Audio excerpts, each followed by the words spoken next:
बहुत समय पहले की बात है। एक छोटे से गांव में एक लड़की रहती थी जिसका नाम फुलकुमारी था। वह बहुत सुंदर, दयालु और बुद्धिमान थी। उसकी सबसे खास बात यह थी कि उसे फूलों से बहुत प्यार था। वह हर दिन गांव के बगीचे में जाकर फूलों की देखभाल करती, उनसे बातें करती और उन्हें बड़े प्यार से पानी देती। एक दिन गांव में एक बूढ़ी औरत आई।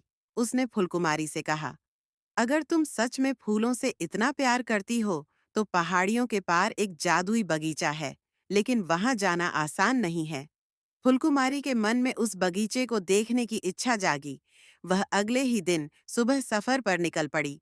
रास्ते में उसे एक बूढ़ा आदमी मिला।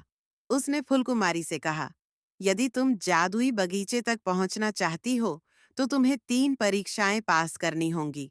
फुलकुमारी चलते चलते एक सुनसान जगह पर पहुंची। वहां एक पुराना पेड़ था जो आधा सूखा हुआ था।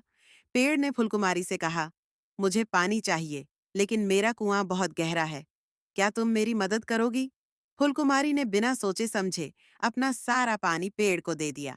अचानक पेड़ हरा भरा हो गया और उससे एक रास्ता प्रकट हुआ। आगे बढ़ते हुए उसे एक घायल हिरण मिला। वह कराह रहा था। फुलकुमारी ने अपने कपड़े से उसका घाव बांधा और उसे पानी पिलाया। हिरण खुश होकर बोला, मैं तुम्हें एक रहस्य बताता हूँ। जादुई बगीचे का द्वार केवल सच्चे दिल वाले व्यक्ति के लिए खुलेगा। आखिरकार फुलकुमारी जादुई बगीचे के पास पहुंची।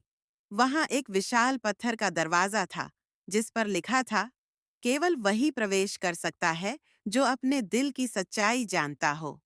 फुलकुमारी ने अपने दिल से पूछा, मैं यहाँ क्यों आई हूँ? और जवाब मिला, फूलों की रक्षा के लिए। जैसे ही उसने यह स्वीकार किया, दरवाजा खुल गया और वह अंदर प्रवेश कर गई। अंदर का नजारा अद्भुत था। हर जगह चमकते हुए फूल थे, जिनकी खुशबू से हवा महक रही थी।